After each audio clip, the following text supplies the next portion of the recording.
One I Love is a movie that I've had sitting on my Netflix queue for the longest time, and finally somebody left a comment on one of my videos saying, you know, you should really check this movie out, and gave me that urge to just put it on, and I am so grateful that they gave me that nudge I needed, because I found something that was wholly unique. Something in moviedom that I hadn't seen done before.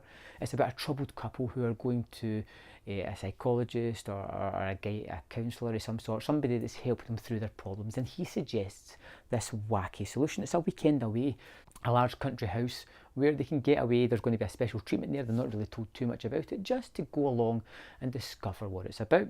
You have Mark Duplass and Elizabeth Moss, two really good actors who play Ethan and Sophie. They're this troubled couple, and you find out throughout the movie that Ethan has at one point cheated, and Sophie is trying to go over that, but it seems to be as if Ethan has more of the hang up about it. They go to this house. There is a little outhouse there, and whenever one of them enters into it, they meet the perfect version of their partner. So whenever Sophie goes to this house without Ethan, there is another Ethan there, someone that is the perfect Ethan for her, who does everything the way she wants it. When she comes out of the room and Ethan goes into that house, there is the perfect Sophie there, the Sophie that he wants, the Sophie that fulfills all his needs. The movie is pretty much just these two people, two versions of them interacting and having various discussions, and it is mind-blowing. It is such a wacky, out there premise, but it works tremendously well. You have this couple who are fractured, who are trying to work through their problems and are struggling to do so, and they meet their partner's better half, which kind of highlights the worst behaviours that they've got in their current partners as well. Sophie starts to latch on to this perfect version of Ethan. She prefers him. He is articulate, he is emotional, she gives him, or he gives her, everything that she could possibly need. Ethan, on the other hand, is extremely wary and freaked out by this. He's not keen in really getting to know Sophie, he's just more disturbed by the logistics of what is actually happening. The movie does take a darker turn in the final 20 minutes of the movie, but I didn't see coming, but I rather liked the way that worked out. And the movie is very ambiguous about the way it leaves things, and I like that about it as well, although there is a sting in the tail of the movie, which is not perfect if you ask me.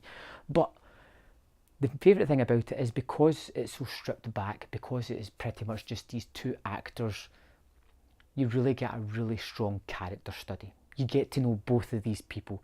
You get to know their best sides, you get to know their worst sides, you get to see these people for who they are. It's something that you so rarely get to see in movies these days, and I thought it was fantastic. It feels like a low budget, step above mumblecore type of movie, and you do have that Duplass element in it as well, but because of the calibre of actors that they've got, and because of the storyline that they're telling and the problems that they are actually working through in the movie, you feel as if you went through an emotional wringer.